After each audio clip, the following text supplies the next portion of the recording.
All right, we're back. Sincere apologies, we had a little technical hitch there, but let's take you through Mr. Martin Amidu's response to the two petitioners who are seeking to remove him from the party. He says, I consider it immoral that Evans Amankwa and Abigail Elom Mensah, who were reported on the internet on the evening of the 8th of August 2017 to have petitioned on the 7th of August to the General Secretary of the National Democratic Congress under Article 45 of the NDC Constitution to take disciplinary action against me, Martin A. B.K. Amidu, pursuant to the Article 47 thereof, chose to publish their petition to the press to court cheap popularity in the interim.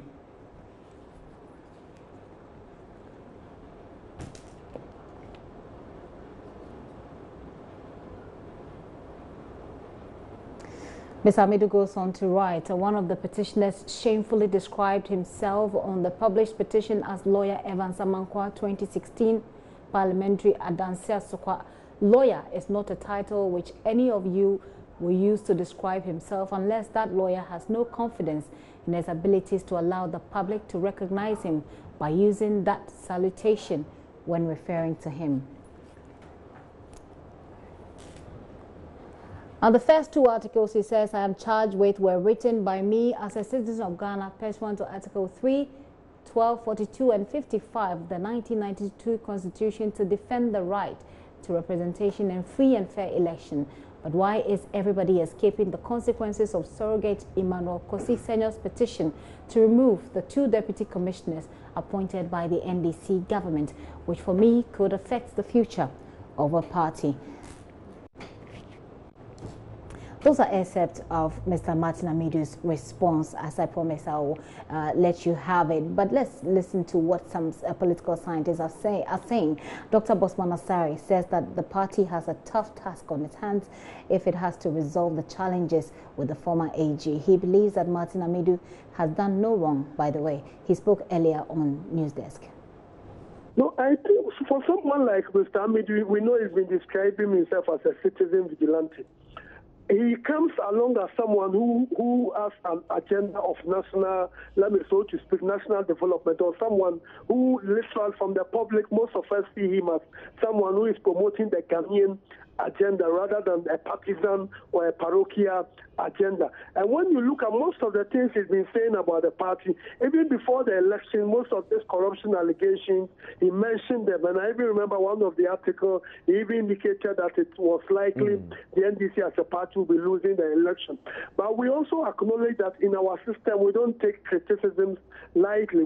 Usually when people are criticizing, we always think criticism to be in the negative light. From where I sit, I don't think Martin Amidu has done something that will warrant suspension from the party. But normally in any political party, there are some who are there, they may not be championing the agenda of the party per se, especially if the agenda of the party is not consistent with the development of the country. And you can see that someone like Mr. Martin Amidu, those are the things he's been voicing out. He's been making his positions very clear. So if we're a party, I would think that you want to learn from what he's saying. If there are certain things, corruption tendencies, certain unacceptable practices within the party, which literally affected the party in the last election. So if this man is voicing them out as a party, why don't you behind the scenes learn a lot from that and move on? So I don't think you can call him to order because of the proliferation of the media. The media is there, social media, electronic, print. So once Mr. Amidu wants to write, Joy will be ready to publish almost all the media entities. So I don't know how you are going to call him to order. What the party can do is to say at the party level, you've been suspended. But we know once you suspend him, he can still go out there and do his work. And I don't think Mr. Martin Amidu is the type who wants to see an NDC party coming to power, then get the position or something. He's not that type. So I don't know how the party can cajole him against. This is going to be very difficult. You may suspend him. I don't think you can do that much. But for some individuals who are interested in seeing the party winning the next election, some of them you must keep quiet. Or you must realize that someone like the former president still commands a lot of influence, if not anything at all. The region is coming from, it's supposed to be the main region of the NDC as a party. So once you antagonize him, literally, you are antagonizing members of that particular region. So I think someone like Dr. Valerie Sawyer, who is a senior member of the party, should be able to keep quiet and see what can be done internally to resolve the problems. Because if NDC as a party doesn't put a house in order, it looks like they can be in opposition for a very long time. Well, as you heard earlier, the party has yet to make any comments. Actually, Mr. Agbenyo tells us they have yet to meet on that matter. Away from that politics of the NEC, gold purchasing and trading firm Men's Gold Company Limited fears its business could be affected negatively following what it says were false claims made about its operations by the central bank. The second deputy governor of the Bank of Ghana, Dr. Johnson Esiama, on Tuesday told the Public Accounts Committee that the operation of Men's Gold is not approved by the bank and cautioned the public not to save with them.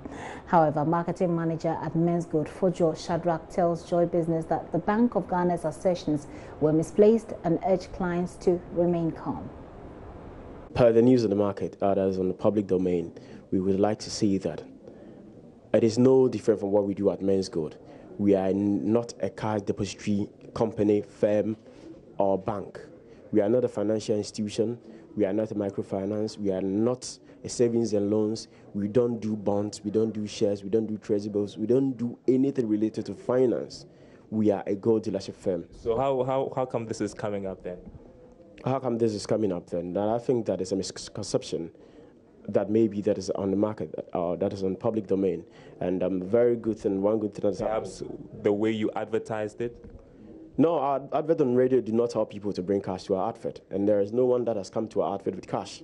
That is it, and evidence is there. Anyone can walk into any of our branches to confirm. We do not even accept cards at any of our branches across the nation. Okay, so how do you think all that has happened is going to have a hit on your business, especially when we are coming out of this DKM scandal? People are a bit scared and worried, if I should say.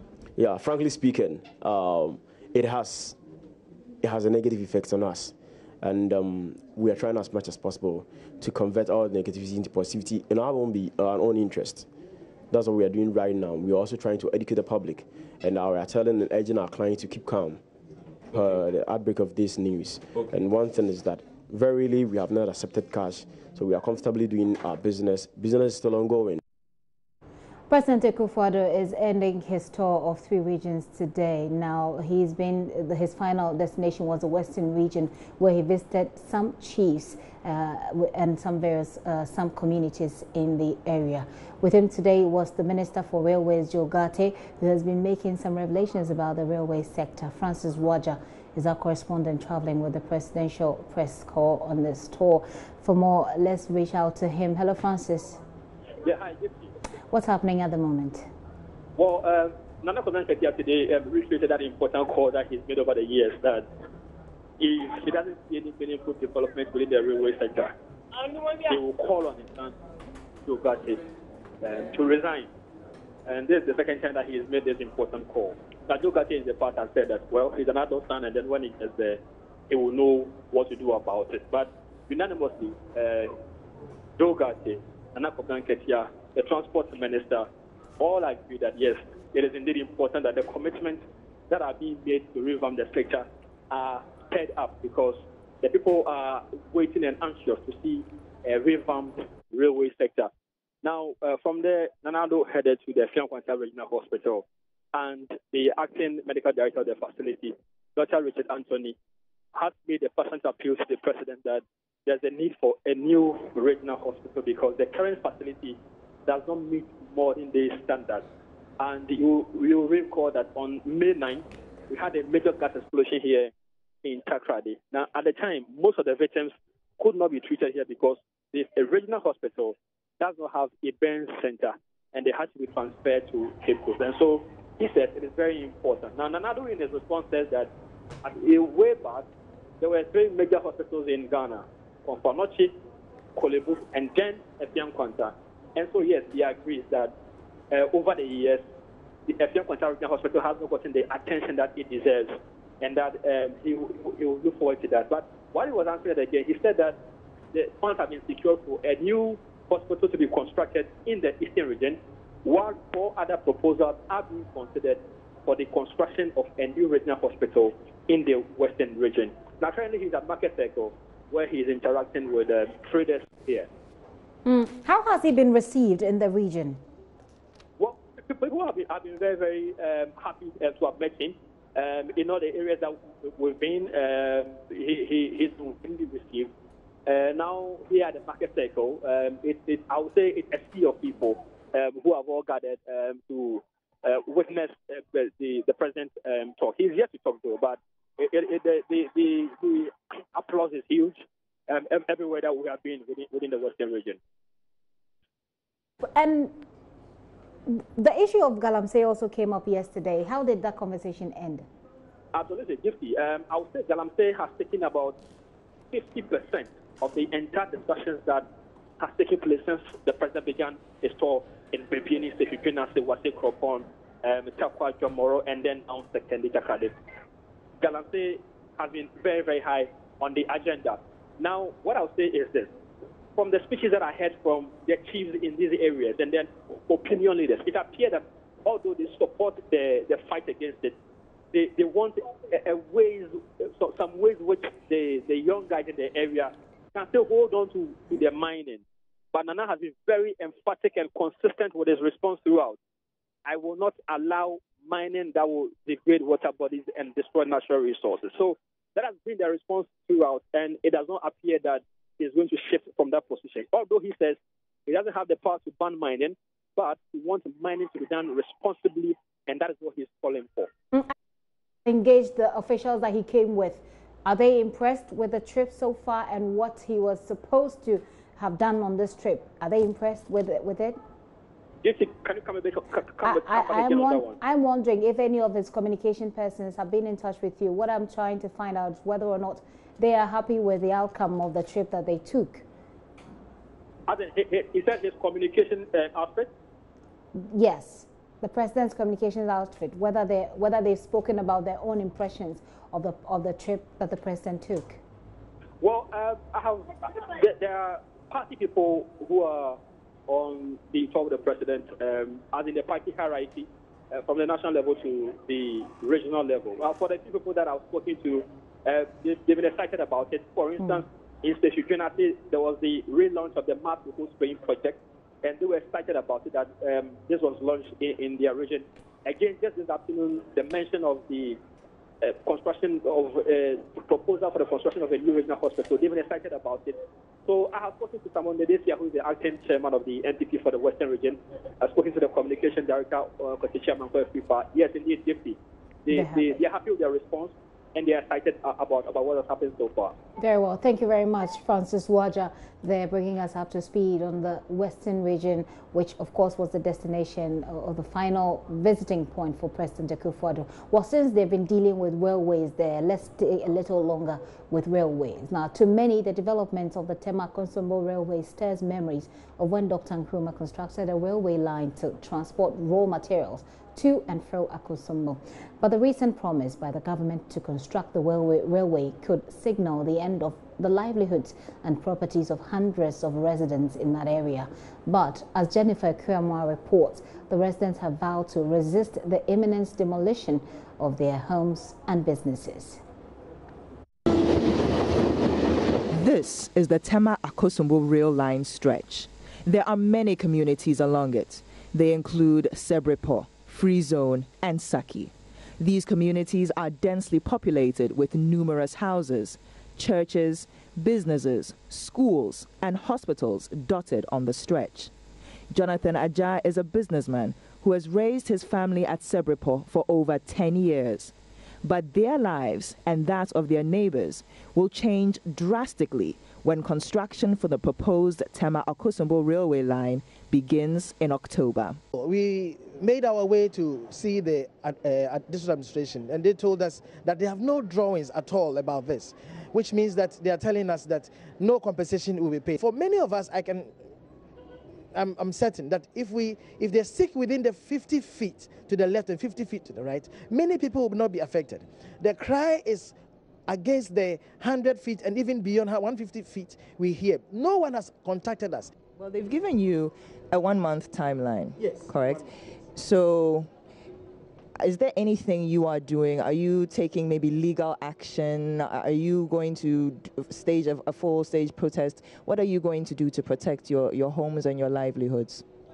For many of us, we think we have acquired these lands legally because we have indentures from the chiefs, we have site plans, we are processing our permits. So it's going to be a hard battle. We're not going to sit down for them to believe that there's law in Ghana, we are in a democracy, and we should all respect the law. If they say 50 feet, fine. Those who are within the 50 feet, they have problems. But to go beyond the 50 feet is going to be very fiercely resisted. First, the demarcation was 50 feet from the rail line. Now they have extended the demarcation to 100 feet. It will destroy people's houses and businesses. As for me, I don't want this kind of project at Bediako. I'm a retiree, 76 years old. Now I have 30 people living in my house. What I did was I gave 50 feet. And now they are saying 100. That 100, the whole building is going. But the DCE of Pong Katamanso, Samuel Teteapia, says the residents have nothing to fear. So we want to sit down as quickly as possible to be able to cover this situation so that we know the legitimate people who we need to assist. I wanted to talk to EDC because there are this affordable housing which is in the home district. If the genuine people could be assisted, if we pay whatever. If we come into compromise by giving some people reasonable compensations and then they want to settle as quickly as possible, we could go for the housing. And actually, the project is that is 6 months. So within 6 months, they could get some of them to be evacuated to the affordable housing. That's cold comfort to the residents who have seen the many pillars erected to demarcate where the construction will take place. Now, if all goes according to plan, from October, the Tama Akosombo railway line will be constructed. And what this means for residents of Saki, Bethlehem, Srebreport, and so many others living along the community is that the bells that toll the arrival of trains could also be the bells that toll the end of the livelihoods and businesses that they've had here for over 5 decades. For Joy News, I'm Jennifer Kwame. Livelihoods properties are at stake. Let's get some answers now. Joining me on the telephone line now is Joe Gates, Minister for Railways. Sir, thank you very much for your time here on the show. 50 feet, 100 or 150? Pardon me? 50 feet, 100 or 150 feet. How far is the rail line supposed to be from habitation around that place? It depends. It depends on where. It depends a lot of factors. But there are some places that is fence, there are some places that is rain, and so I don't like talking about rule of thumb. It's supposed to be far enough so not as to have with unexpected traffic on people. It appears that you may have to demolish, some structures before this will be possible. Some of the residents have been speaking to my colleague in that reports that you heard a bit of. What they're saying is that they were told earlier that it will be within 50 feet from their homes. As it stands now, they're hearing that it's going to be 100 or 150 feet away from their homes. There are a number of things that we must consider. Everything that is being done in the interest of Ghanaians as a whole, including those who live by the river. The train was introduced. It's not the fullest type that is in Japan, but neither is the slow type that we used to have. It is between. We are traveling above 100 kilometers per hour. I mean, imagine a car traveling over 100 kilometers. That's fast. And so if the unfortunate happens, touch wood, and something happens to the train, you want to have it far enough so that it doesn't affect you. Now, we are taking advice from the safety engineers. We are taking it step by step. We are looking at it, and we shall act in the best interest of the people. What I'll say is that some of the places that we are operating now, some of the places we are going to, the railway already has the right to operate to it. Admittedly, the rail, for a long time, the railway was practically dead, and so people thought it's now revived. And so people called trespassers. There are other areas that is greenfield. And a typical example is the Tama Akosombo line. Up to Shire Hill, railway has land there, because the Tama Harbour was built on the basis of boulders and so on from Shire Hill south of the Tama Harbour. And in that time, land was acquired for the railway or the rail line. After Shire Hill, there's no rail line. And so I would not want to engage into any controversy at this time. I would say that we shall act in the best interest of people as immediately as possible. And it's a continuous dialogue. And I think that the way to dialogue about these things, with respect to you, it's not through the radio, it's by looking on stuff by case basis. They're working in the best interest of people.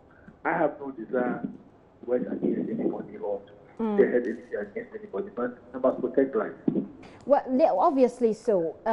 But then everybody wants to see a working rail system. Then again, people also want to have an idea what the plan is, because then if there is a plan, then everybody can follow, and nobody will have themselves to blame.